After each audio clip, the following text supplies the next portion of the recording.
They said she was too broken, too old school, too careful, the kind of pilot who was supposed to follow orders, not make miracles. But when no one else dared to fly, she did. The desert heat shimmered like a hallucination off the tarmac. Engines whined, tools clanked, and somewhere in the background, someone cursed at a wrench that wouldn't turn.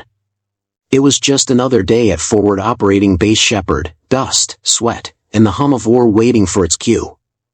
Chief Warrant Officer Sarah Keene walked the flight line alone, helmet tucked under her arm, eyes scanning her bird. The Black Hawk looked like hell. The paint was scorched and sand-pitted. One landing skid sat an inch lower than the other, and the fuselage still bore scars from a mission 2 weeks ago, shrapnel holes hastily patched with burnished metal plates. She ran a hand across its side, feeling the vibration through the skin. It was old. Tired. But still breathing. So was she. Across the hangar, a group of younger pilots laughed too loud. One of them, Lieutenant Voss, nodded in her direction, then turned back to his group with a smirk. "She's still flying that museum piece," someone whispered. Sarah heard. She always did. But she never responded. Instead, she moved methodically, checking cables, inspecting the rotors, running her fingers across every stress point like a surgeon before the cut. She knew this machine better than anyone. Knew what it could take. What it couldn't. It wasn't pretty. But neither was war. Inside the operations tent, command chatter was starting to spike. Something was happening, a mission going sideways. She could feel the shift in energy, the tightness in voices, the clipped orders. But out here, on the edge of the base, Sarah's world was still. Focused. She ducked into the cockpit, flicked a few switches, and watched the lights flicker to life. The old bird still had fight in her. She didn't know it yet, not fully, but by nightfall, that broken machine would become the only hope for a dozen soldiers trapped behind enemy lines. The first call came over the comms just after 1400 hours. Fireteam Lima is pinned. Grid reference, Delta 902. Requesting urgent medevac and air support. Casualties mounting. Inside the operations tent, tension spiked like a wire stretched to its limit. The room swelled with chatter, radios hissing, officers exchanging clipped glances, maps unfurled on folding tables. A red marker circled the coordinates. Deep in contested territory. A dead zone. By 1415, 2 Black Hawks were airborne. One never made it past the ridgeline, taken out by a shoulder-fired missile. The second circled wide, dodged tracer rounds, then peeled off, smoke trailing from its tail. The pilot's voice crackled over the comms. "Too hot, can't get in. Taking heavy fire. We're turning back." By 1430, command's posture had shifted from urgency to caution. Voices lowered. Eyes dropped. The radio silence from Fireteam Lima grew longer between bursts, more desperate. "This is Lima 6, we are outnumbered, last position transmitting, ammo nearly spent, do you read?" Sarah stood outside the tent, listening. Her co-pilot, Henderson, joined her, eyes flicking toward the building. "They're pulling back," he muttered. Sarah didn't answer. She watched the horizon instead, where the sun hung low and angry over jagged peaks. Beyond them, somewhere, 12 men were bleeding into the dirt. Trapped. Waiting for a ride that wasn't coming. Inside, the Exos voice cut through, firm, final. "We're not sending any more birds. Airspace is compromised. No guarantees of extraction. We've already lost 1 crew. We're not losing another." "But sir." "It's a loss. Mark it. Defer to hire." Just like that. A shrug. A folded map. A dozen lives written off as too expensive. Sarah exhaled slowly and turned toward her bird. The patched-up hawk sat quiet and still, its dull fuselage catching the edge of the fading sun. It wasn't meant for a mission like this, not anymore. Not officially. But she knew it. Knew its creaks and quirks. Knew what it could still do when pushed hard enough. Henderson followed her gaze, frowning. "You're not serious." "I'm going," she said simply. "Command won't authorize it." "I'm not asking." He stared at her for a long beat, then looked back toward the ops tent. "You take that bird into that hot zone, you're not coming back." She climbed up into the cockpit without answering. The metal groaned beneath her boots. Systems hummed to life under her hands like a sleeping animal slowly waking. Behind her, she heard Henderson curse quietly, and then the sound of his footsteps climbing in after her. Inside the operations tent, the air had gone stale, too many bodies, too much sweat, not enough hope.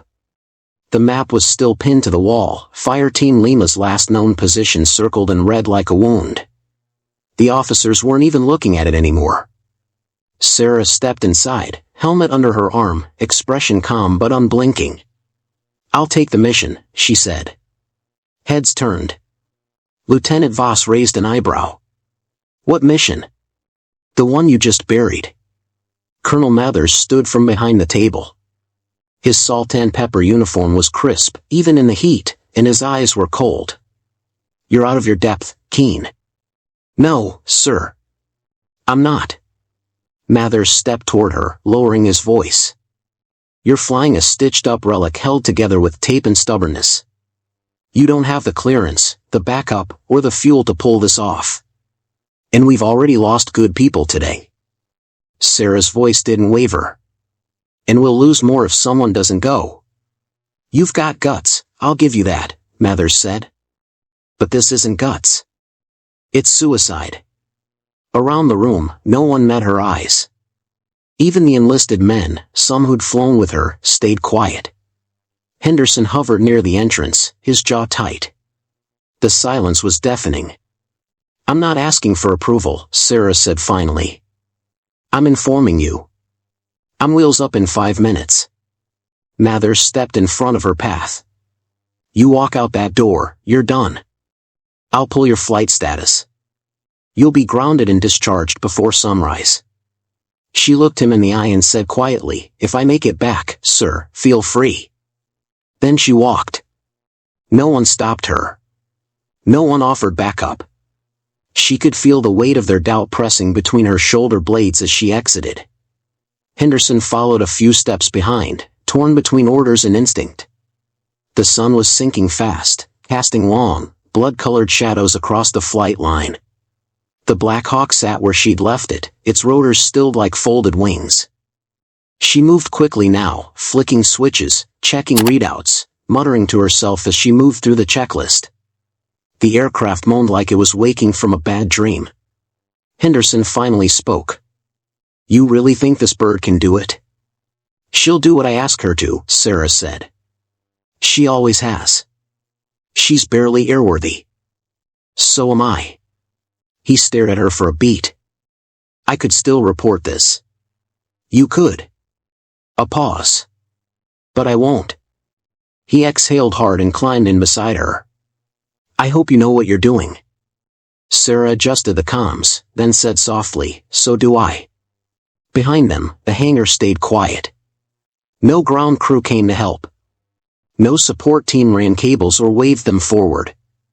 Just her and a Black Hawk no one believed in, both of them too old, too damaged, too forgotten to count. The engines coughed, sputtered, then caught. The blades began to turn. The base watched, but no one stopped her. No one dared. And in that silence, in that long stretch between defiance and flight, Sarah Keene took off alone, into hostile airspace, with a failing bird and no promise of return. But she was no longer asking for permission. She was going to bring them home. The hangar lights buzzed overhead, flickering as dusk swallowed the last of the day. Sarah rolled up her sleeves and stepped beneath the belly of the Black Hawk, her hand already reaching for the tool pouch slung across her hip. If she was going to fly into hell, she was damn sure going to know what every bolt on this bird was doing before she got there. No crew chief had been assigned. No support crew had been called. Command was pretending this wasn't happening. So she did it herself. She moved with purpose, checking hydraulic lines, topping off fluids, inspecting every patch from the last mission. There were stress fractures near the tail boom. A hiss in the right side fuel line. Nothing fatal, not yet. But one wrong turn, one hot LZ, and the whole aircraft could come apart in midair. She adjusted clamps, tightened fasteners, and wiped sweat from her brow with the back of her wrist. Every motion was muscle memory. Every click of metal said one thing: you are not done yet. Looks like she's still holding together, a voice said behind her. Sarah turned to see Staff Sergeant Danny Reyes, the crew chief who'd worked with her longer than anyone else. She had grease on her face and a rifle slung casually over one shoulder. You in or out? Sarah asked without missing a beat. Reyes looked at the bird, then at Sarah. You planning to fly her with half a tail rotor? I'll take a third if I have to. Reyes cracked a half smile. Hell. All right then. Let's give her wings. A few minutes later, Henderson returned with 2 packs of emergency flares and a hard look on his face. He didn't speak as he climbed in beside her, but he laid his helmet down quietly and started running diagnostics.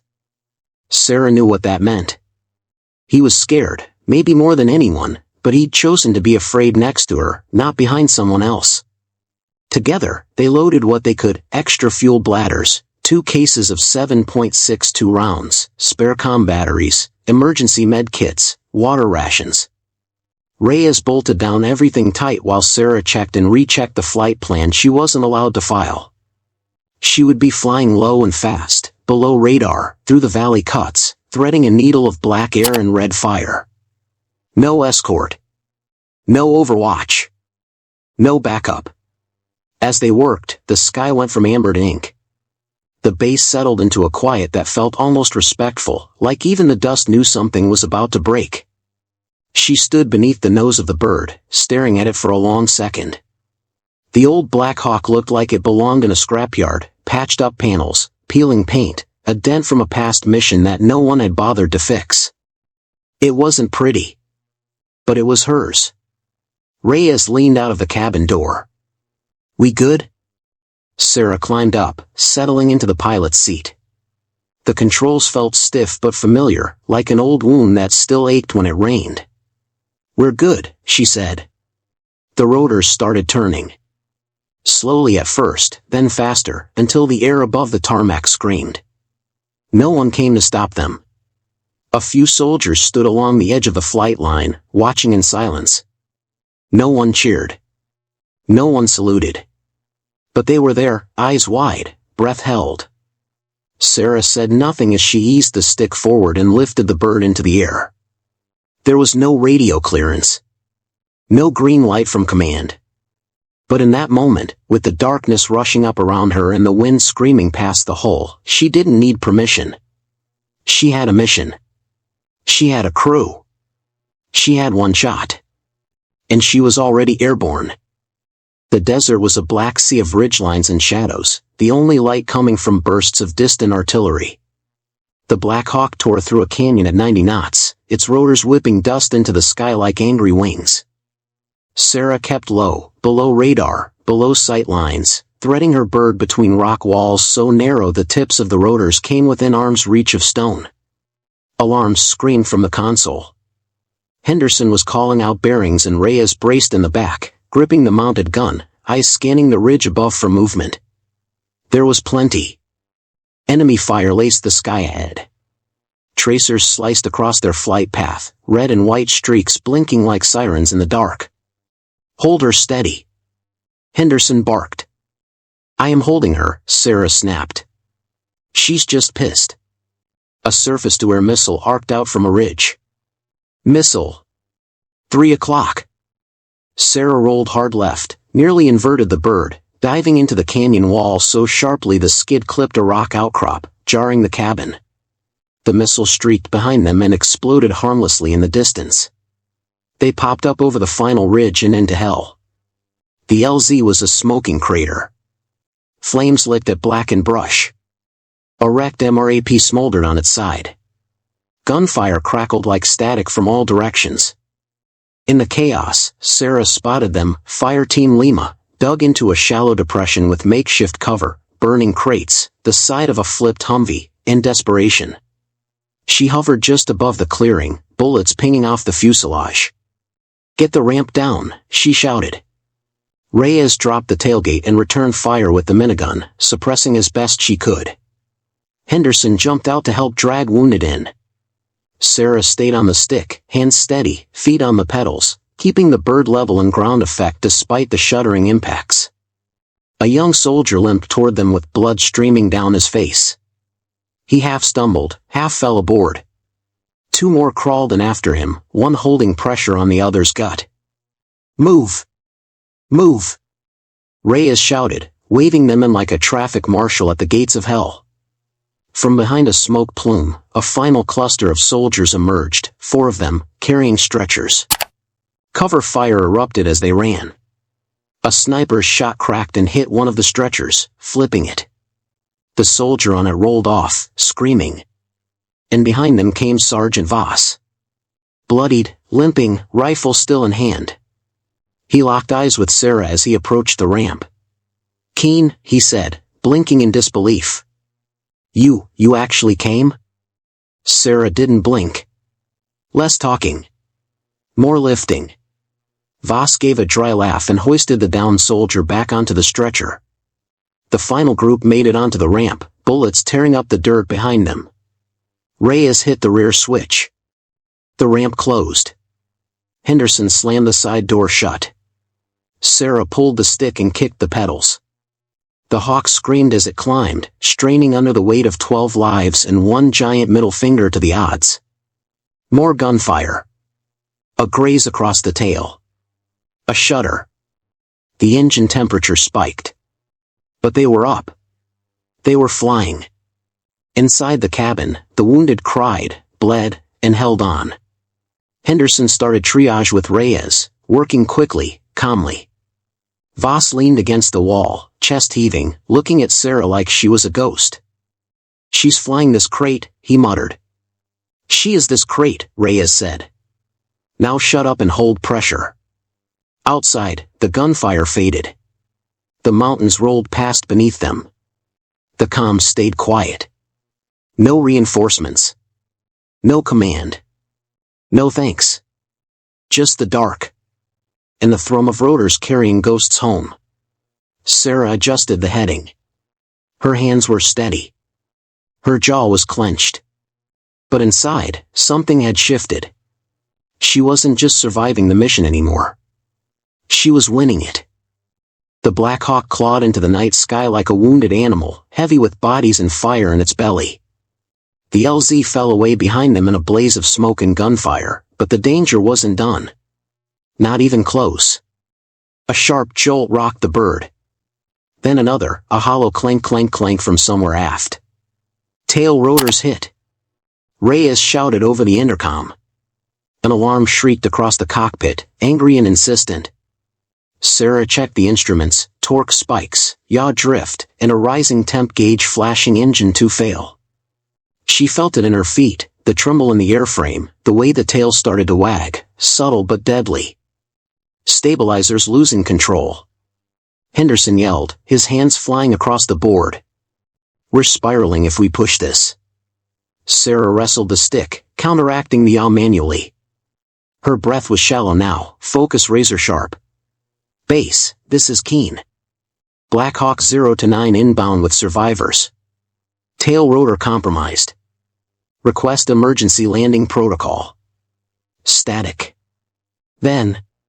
"Keen, this is command. You are advised to ditch in open desert. Coordinates transmitting. Recovery team will locate you at dawn."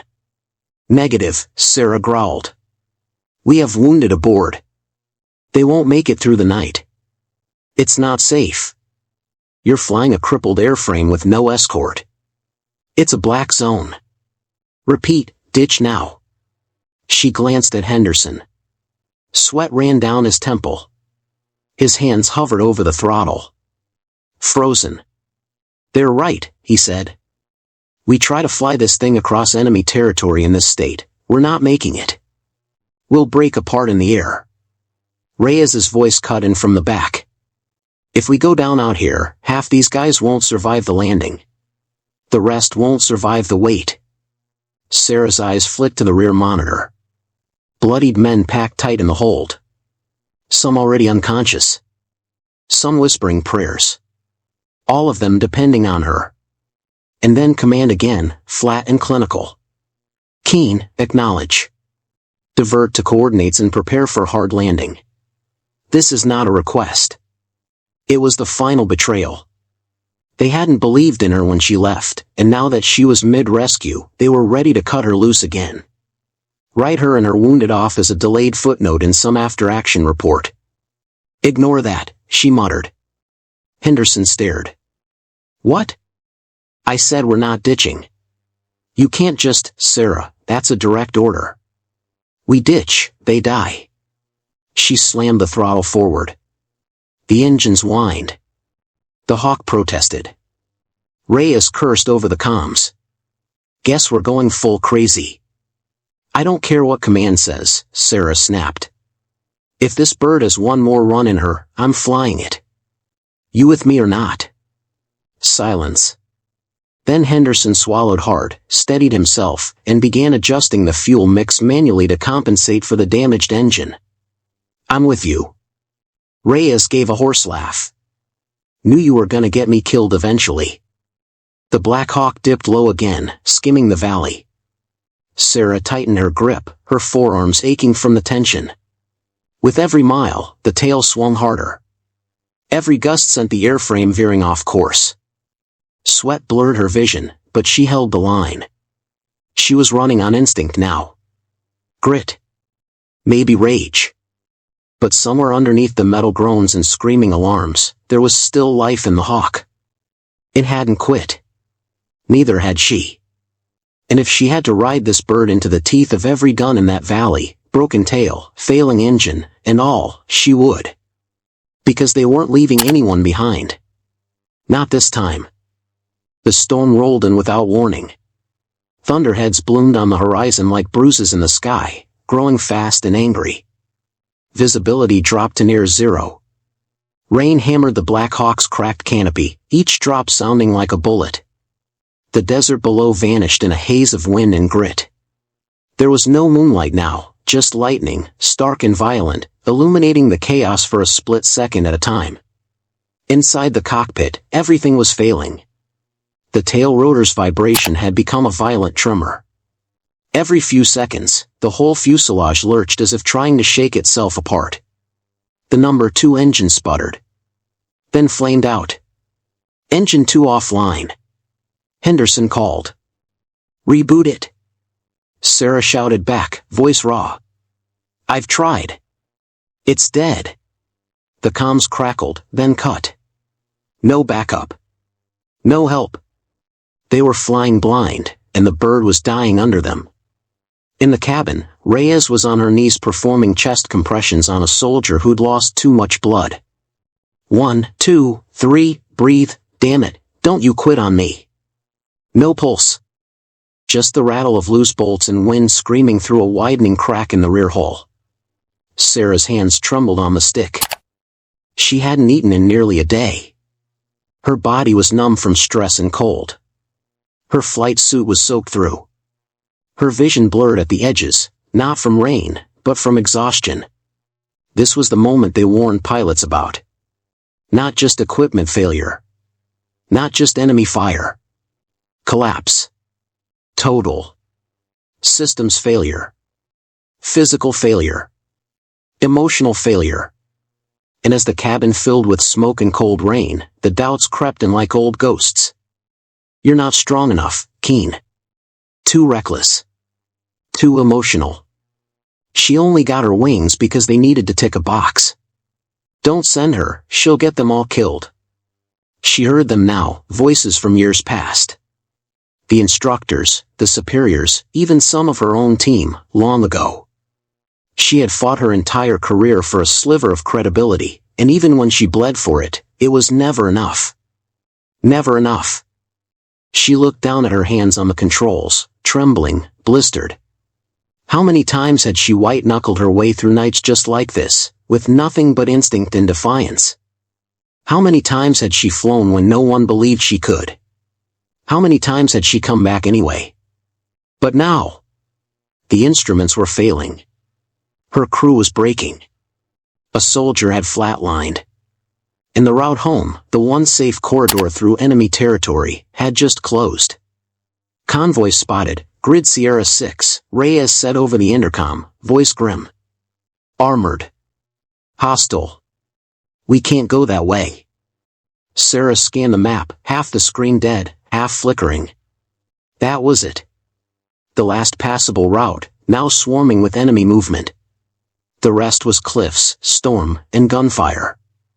Henderson's voice came from her side, quiet, almost pleading. Maybe this is it.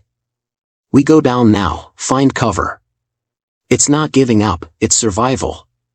She didn't answer. Not because she didn't hear him. Because she wasn't sure he was wrong. Her chest rose and fell, heavy, desperate. Her neck ached. Her fingers were locking. Her mind clouded. She thought of the lives behind her. The wounded. The scared. Reyes. Henderson. She thought of Voss, the one who had doubted her the loudest, now unconscious in her bird, still alive only because she came anyway. She looked ahead. Nothing but black sky and static lightning. The hawk creaked, a sound that felt almost human. And Sarah? She didn't know if she had another miracle left. In that moment, soaked, shaking, and seconds from collapse, Sarah Keene wavered. Not from fear, but from sheer exhaustion. All the years of carrying more than her share. Fighting for every inch. Proving herself over and over in a world that never wanted to believe in her. And now? It was all coming apart. Her. The bird. The mission. This was the moment before the fall. The storm howled against the hull, wind screaming through bullet holes and fractured seals like a living thing. The Black Hawk trembled with each gust, one rotor blade dipping, the tail pitching just a little harder now. Sarah felt it deep in the pedals, the subtle, shifting fight to keep her bird flying, like balancing a dying body between breaths. She's not gonna hold, Henderson muttered. Sarah didn't look over. She'll hold. He didn't argue, but he didn't believe it either. Reyes called up from the back. If you're planning to crash, give me 2 minutes warning so I can knock myself unconscious first. Sarah cracked the faintest grin. Then the map flickered one last time and died. No nav. No comms. One engine. Half a tail. But Sarah wasn't aiming for the open route anymore. That was gone. She banked left, low and hard. What are you doing? Henderson barked, grabbing the overhead handle as the bird lurched. I know a pass, Sarah said, eyes locked ahead. North Ridge, East Slope. There's a narrow cut between two peaks. Locals call it Widow's Eye. That's a dead end on the charts. Only if you don't know where to look. They dove into the black mouth of the mountains, wind slamming into them from all sides. Turbulence rolled the bird like a leaf in a hurricane. The controls fought her. The frame groaned under stress.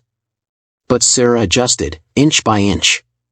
She trimmed hydraulics manually, feeling out the drag with her boots, letting the storm speak through the stick. She couldn't rely on instruments now. This was pure gut. Pure memory. She whispered to the bird, half out loud, half in her head. Come on, girl. I've got you. One more run. Just you and me. A crosswind slammed the left side, hard enough to shove the hawk toward the jagged canyon wall. Sarah rolled the stick counter, feathered the pedals, and pushed throttle to keep lift just enough to clear a spine of stone by inches. Sparks erupted from the left skid, a graze. She's bleeding. Henderson yelled. No, she's still flying. They threaded between two boulders no wider than a trailer. Wind funneled through the gorge like a fist. The rain was horizontal. The nose pitched forward, too fast, too steep. Sarah eased back, breath steady now. Easy. Stay with me. You've carried worse.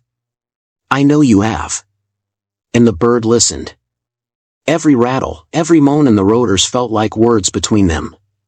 They were more than pilot and machine now. They were two survivors, bruised, broken, and still moving forward on nothing but sheer will. They crested the final ridge, sharp, snow-dusted, crowned in mist. And on the other side, finally, was the low desert plain. In the distance, through the haze, a blinking light, the forward aid post. A refueling pad. Life. Sarah let out a slow breath. Not a cheer. Not relief. Just breath. She'd flown them through hell. Through wind and death and doubt. Not because she believed she'd survive, but because she never stopped flying. The Black Hawk limped forward, barely more than a silhouette now, tail rotor smoking, paint scorched, and skin peeling, but still, undeniably, airborne. Sarah patted the dash like the shoulder of an old friend. Told you we weren't done. The blinking lights of the forward aid post danced in the distance like a mirage, flickering through sheets of rain, blurred by adrenaline and altitude and the smoke now leaking into the cockpit. Sarah Keene kept one eye on the landing pad, one on the yaw gauge, and one on the skies, which was 2 eyes too few. The Black Hawk was spiraling. The tail rotor finally gave out. It didn't snap, it just let go. A slow, yawing lurch that told her the last thread of control was unraveling. They were corkscrewing gently now, a wide, sickening turn to the left, the kind that ended in fireballs and flags folded on knees. Tail rotor's dead, Henderson said, his voice quiet. We're in a flat spin. I know, Sarah muttered, hands death-locked on the cyclic and collective. She countered manually, fighting the spin with everything she had. But she could feel it, they were losing altitude too fast. The engine was screaming at max torque. The controls were hot and sluggish, like stirring a pot of steel. The landing pad was less than 2 clicks out. But they'd never make it upright. Brace for crash, Henderson said, turning back to the crew. Reyes strapped himself in, one hand still on a wounded soldier's chest. Everyone down. Now. Sarah didn't speak. She didn't have time for last words or goodbyes. Instead, she flew. Hard. She flared the nose, dumped speed, and feathered the last working engine for lift. The Hawk responded like a wounded animal, angry, groaning, but obedient. Smoke filled the cockpit. Warning lights blinked like Vegas. Still, she threaded them toward the base. Just shy of the pad, the tail dipped too far, they were spinning again. She let go of the collective for a half second, kicked the rudder pedals in a counter-rotation burst, then pulled up with everything left in her arms. The Hawk slammed into the tarmac like a drop safe. The left skid hit first, sending the chopper into a screeching, grinding skid. Sparks showered into the night. Metal shrieked. The tail clipped a row of sandbags and spun them sideways. It was not a landing. It was a controlled crash. But it was on the pad. The rotors groaned in one last protest and slowly began to wind down. Smoke belched from the engine vents. For a few seconds, long, aching, impossible seconds, there was silence. Then, Keen's down. Medics. Move. Boots thundered in. Floodlights hit the Hawk as medics sprinted out from the tents, red crosses glowing on their sleeves. Stretchers were rolled in. Doors flung open. Wounded were lifted out, one by one, burned, bloodied, but alive. All of them. Every single one. Cheers erupted from the medics. Someone hooped. Someone else shouted her name, Keen. You crazy bastard. She didn't move. Sarah sat in the cockpit, trembling. Her helmet was still on, visor fogged, hands frozen around the cyclic. Her whole body was vibrating, not from the helicopter anymore, but from her own adrenaline dumping out all at once. She looked down at her hands. Blistered. Blood at the knuckles. She couldn't let go yet. Didn't trust herself to stand. Henderson leaned in from the side. We made it, he said, softly. She blinked. Nodded. He grinned and shook his head. I don't know how the hell you did that, but I'm never arguing with you again. Then Reyes opened the cabin hatch, coughing from smoke but grinning wide. They're all alive, he said. Every one. You did it. She finally let the controls go. Her hands dropped to her lap like they weighed 100 pounds each.